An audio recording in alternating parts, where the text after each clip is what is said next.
ಕತ್ತಲಲ್ಲಿ ಅಳಿಯನನ್ನು ತನ್ನ ಗಂಡ ಎಂದು ತಿಳಿದುಕೊಂಡು ಅವನ ಜೊತೆ ಚೆನ್ನಾಗಿ ಮಜಾ ಮಾಡಿ ಸುಖ ಅನುಭವಿಸಿದ ಅತ್ತೆ ಕತೆ ಸಿಕ್ಕಾಪಟ್ಟೆ ಇಂಟರೆಸ್ಟಿಂಗ್ ಆಗಿದೆ.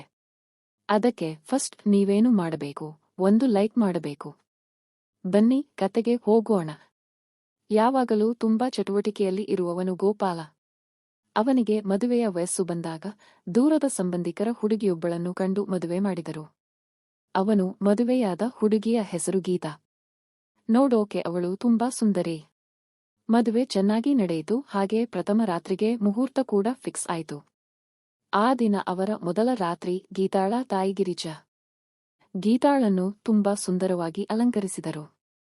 ಸುಂದರವಾದ ಹಸಿರು ಸೀರೆಯನ್ನು ಹೊಟ್ಟುಕೊಂಡು ಗಮಗಮಿಸುವ ಮಲ್ಲಿಗೆ ಹೂವನ್ನು ಮುಡಿದುಕೊಂಡಿದ್ದಳು. ಗೀತಾ ಮೊದಲೇ ಸುಂದರವಾಗಿದ್ದದು ಈ ಎಲ್ಲ ಅಲಂಕಾರದಿಂದ ಇನ್ನಷ್ಟು ಸುಂದರವಾಗಿ ದೇವತೆಯಂತೆ ಕಾಣಿಸುತ್ತಿದ್ದಳು. ಗೋಪಾಲ ರೂಮಿನಲ್ಲಿ ಕುಳಿತುಕೊಂಡು ಕಾಲು ಅಲ್ಲಾಡಿಸುತ್ತಾ ಗೀತಾ ಎಷ್ಟೊತ್ತಿಗೆ ಬರುತ್ತಾಳೆ ಅಂತ ಕಾಯುತ್ತಿದ್ದ. ಅಷ್ಟರಲ್ಲಿ ಹಿರಿಯರೆಲ್ಲ ಗೀತಾಳನ್ನು ಹರಸಿ ಅವಳಿಗೆ ಸಲಹೆ ಆದ ಮಾತುಗಳನ್ನು ಹೇಳಿ ಅವಳನ್ನು ಪ್ರಥಮ ರಾತ್ರಿಯ ಕೋಣೆಗೆ ಕಳುಹಿಸಿದರು. ಅವಳು ಒಳಗೆ ಹೋದ ಹಾಗೆ ಕೋಣೆಯ ಬಾಗಿಲನ್ನು ಹಾಕಿದರು. ಹಾಲಿನ ಲೋಟವನ್ನು ಹಿಡಿದುಕೊಂಡು ಗೀತಾ ನಿಧಾನವಾಗಿ ಗಂಡನ ಬಳಿ ಬಂದಳು. ಹಾಲಿನ ಲೋಟವನ್ನು ಗೋಪಾಲನಿಗೆ ಕೊಟ್ಟು ತನ್ನ ತಲೆಯನ್ನು ತಗ್ಗಿಸಿ ಅವನ ಎದುರುಗಡೆ ನಿಂತುಕೊಂಡಳು. ಗೋಪಾಲ ಕೂಡಲೇ ಗೀತಾಳನ್ನು ತಬ್ಬಿಕೊಂಡು ಕೆನ್ನೆಗೊಂದು ಮುತ್ತಿಟ್ಟ. ತನ್ನ ಗಂಡ ಹಾಲಿನ ಲೋಟದ ಕಡೆ ನೋಡದೇ ಇರುವುದನ್ನು ನೋಡಿ, ನಿಮ್ಗೇನು ಅಷ್ಟು ಅರ್ಜೆಂಟ್? ಮೊದಲು ಹಾಲು ಕುಡಿಯಿರಿ, ಆಮೇಲೆ ಆ ಕೆಲಸ ಅಂದಳು.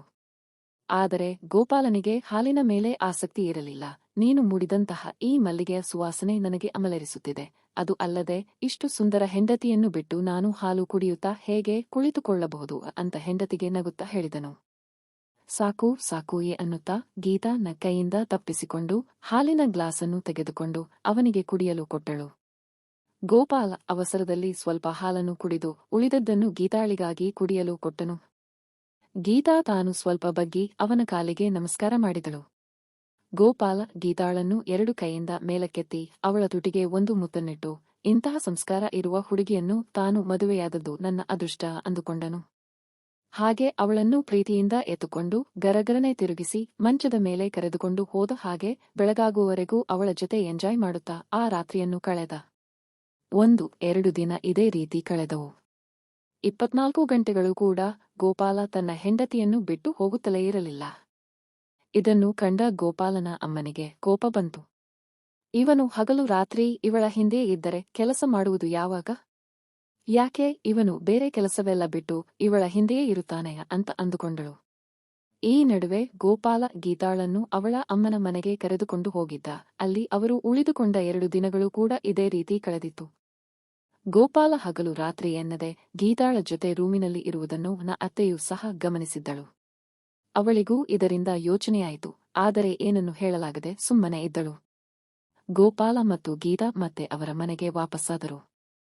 ಗೋಪಾಲ ಕೆಲಸ ಮಾಡುವ ಆಫೀಸಿನಿಗೆ ಹತ್ತಿರದಲ್ಲೇ ಒಂದು ಬಾಡಿಗೆ ಮನೆಯನ್ನು ಪಡೆದುಕೊಂಡು ಅಲ್ಲಿ ಗೋಪಾಲ ತನ್ನ ಹೆಂಡತಿಯೊಡನೆ ಉಳಿದುಕೊಂಡನು. ಗೋಪಾಲ ಮತ್ತು ಗೀತಾ ಸೌಮ್ಯ ಸಿಕ್ಕಾಗಲೆಲ್ಲ ಎಂಜಾಯ್ ಮಾಡುತ್ತಿದ್ದರು. ಇದರ ಪರಿಣಾಮ ಕೆಲವೇ ತಿಂಗಳಲ್ಲಿ ಗೀತಾ ಶಾಂತಿ ಮಾಡಿಕೊಂಡಳು. ಗಂಡ ಕೆಲಸಕ್ಕೆ ಹೋದಾಗ ಅವನಿಗೆ ಫೋನ್ ಮಾಡಿ ನನಗೆ ಮಾವಿನ ಹಣ್ಣು ತಿನ್ನಬೇಕು ಅಂತ ಹೇಳಿದಳು. ಅಷ್ಟು ಮಾತ್ರವಲ್ಲದೆ ತನ್ನ ಅಮ್ಮನಿಗೆ ಕೂಡ ಫೋನ್ ಮಾಡಿ ತಾನು ತಾಯಿಯಾಗುತ್ತಿರುವ ಬಗ್ಗೆ ತಿಳಿಸಿದಳು. ಗೀತಾಳ ತಾಯಿಗೆ ತುಂಬಾ ಸಂತೋಷವಾಯಿತು. ಆದರೆ ಇನ್ನೊಂದೆಡೆ ಭಯವೂ ಕೂಡ ಶುರುವಾಯಿತು. ಯಾಕೆಂದರೆ ತನ್ನ ಅಳಿಯ ಯಾವಾಗಲೂ ಅವಳ ಹಿಂದೆಯೇ ಇರುತ್ತಿದ್ದ. ಮೊದಲೇ ಅವಳು ಸ್ವಲ್ಪ ವೀಕ್ ಆಗಿದ್ದಾಳೆ. ಇನ್ನು ಅವನು ಹಗಲಿರುಳು ಎನ್ನದೇ ಈ ರೀತಿ ತೊಂದರೆ ಕೊಟ್ಟರೆ ಅವಳ ಕತೆ ಏನಾಗಬಹುದು ಅನ್ನುವ ಭಯವಾಯಿತು. ಸ್ವಲ್ಪ ದಿನದ ಮಟ್ಟಿಗೆ ಅವರಿಗೆಲ್ಲ ದೂರ ಇಡುವುದು ಒಳ್ಳೆಯದು ಅಂತ ಅಂದುಕೊಂಡಳು. ಹಾಗಾಗಿ ಅಳಿಯನ ಮನೆಗೆ ಹೋದಳು.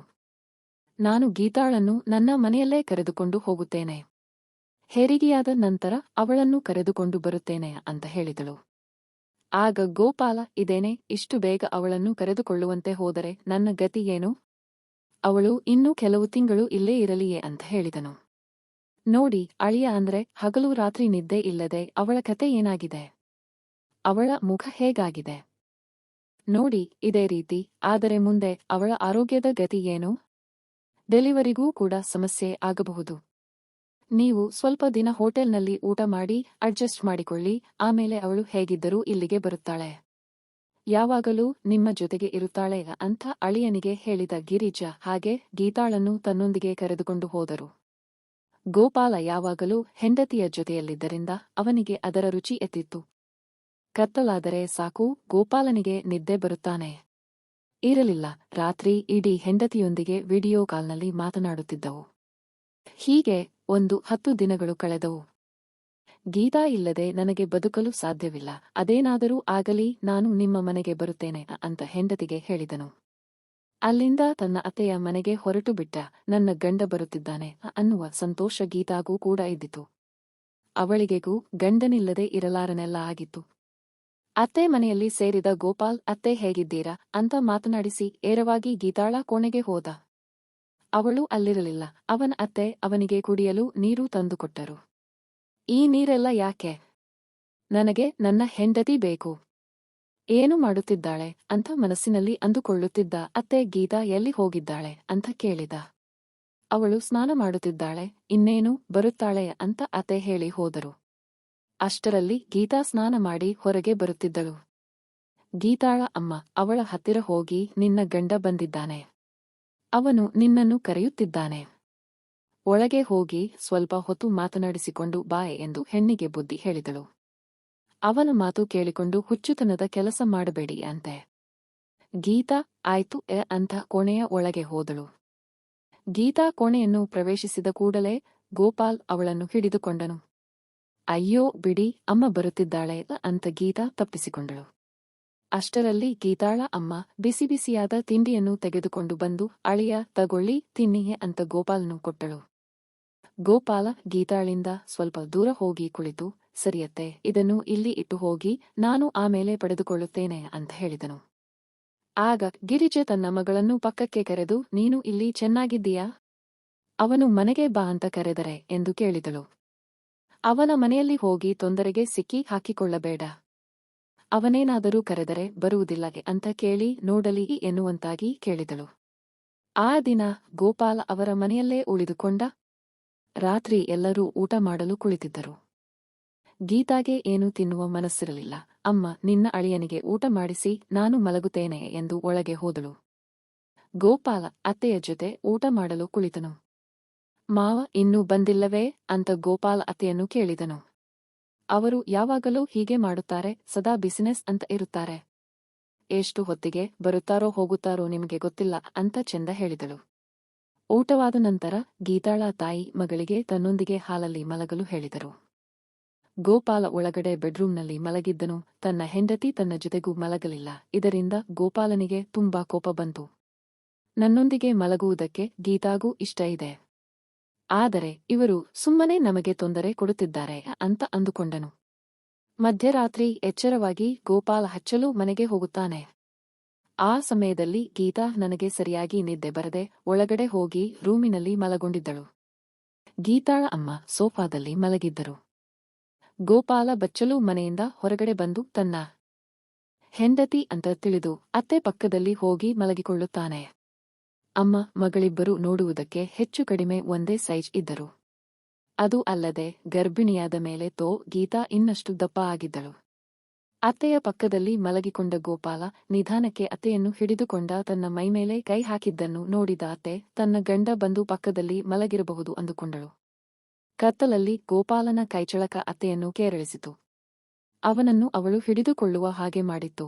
ತನ್ನ ಗಂಡನೇ ಬಂದಿದ್ದಾನೆ ಅಂತ ಅವಳು ಗೋಪಾಲನಿಗೆ ಚೆನ್ನಾಗಿ ಸ್ಪಂದಿಸುತ್ತಿದ್ದಳು.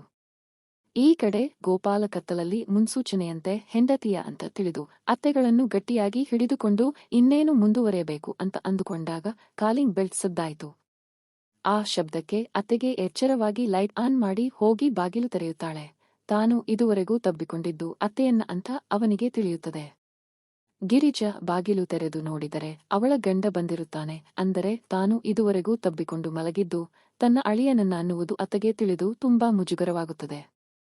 ಗೋಪಾಲ ಅತ್ತೆಯ ಮುಖವನ್ನು ನೋಡಿ ನಾಚಿಕೆಯಿಂದ ಕೊನೆಗೆ ಒಳಕ್ಕೆ ಹೋಗಿ ಮಲಗುತ್ತಾನೆ. ಈ ಕಡೆ ಗೋಪಾಲನ ಅತ್ತೆಯೂ ಕೂಡ ನಾಚಿಕೊಂಡು ಗಂಡ ಬಂದಿದ್ದಕ್ಕೆ ಒಳ್ಳೆಯದಾಯಿತು, ಇಲ್ಲದಿದ್ದರೆ ನನ್ನ ಕತೆ ಏನಾಗುತ್ತಿತ್ತು ಅಂದುಕೊಂಡಳು. ಮರುದಿನ ಒಬ್ಬರನ್ನೊಬ್ಬರು ನಾಚಿಕೆಯಿಂದ ನೋಡಲೇ ಆಗಲಿಲ್ಲ. ಇದು ಹೀಗೆ ಮುಂದುವರೆಯಬಾರದು. ತನ್ನ ಮಗಳನ್ನು ಅಳಿಯನ ಜೊತೆ ಕಳುಹಿಸುವುದೇ ಸರಿ ಅಂತ ಅಂದುಕೊಂಡಳು. ಗಿರಿಜಾ ತನ್ನ ಅಳಿಯ ಮಗಳನ್ನು ತುಂಬಾ ಪ್ರೀತಿಸುತ್ತಿದ್ದಾನೆ. ಅವರಿಬ್ಬರನ್ನು ಬೇರ್ಪಡಿಸುವುದಕ್ಕೆ ಆಗುವುದಿಲ್ಲ. ಅವನ ಜೊತೆಯಲ್ಲಿ ಮಗಳು ಸಹ ಇಷ್ಟೊಂದು ಸಂತೋಷವಾಗಿ ಇರುತ್ತಾಳೆ, ಅಂದರೆ ನಾನು ಅವರಿಗೆ ತೊಂದರೆ ಕೊಡಬಾರದು ಅಂದುಕೊಂಡಳು. ಮರುದಿನವೇ ಗೀತಾ ಕಾಳನ್ನು ಗೋಪಾಲನ ಜೊತೆ ಅವನ ಮನೆಗೆ ಕಳುಹಿಸಿಕೊಟ್ಟಳು. ಕತೆ ಇಲ್ಲಿಗೆ ಮುಗಿಯುತ್ತದೆ. ಕತೆ ಇಷ್ಟವಾಗಿದ್ದರೆ ಲೈಕ್ ಶೇರ್ ಮಾಡೋದನ್ನು ಮರಿಬೇಡಿ. ಇಂತಹ ಇನ್ನಷ್ಟು ಇಂಟರೆಸ್ಟಿಂಗ್ ಕತೆಗಳಿಗಾಗಿ ನನ್ನ ಚಾನೆಲ್ ಅನ್ನು ಸಬ್ಸ್ಕ್ರೈಬ್ ಮಾಡಿಕೊಳ್ಳಿ.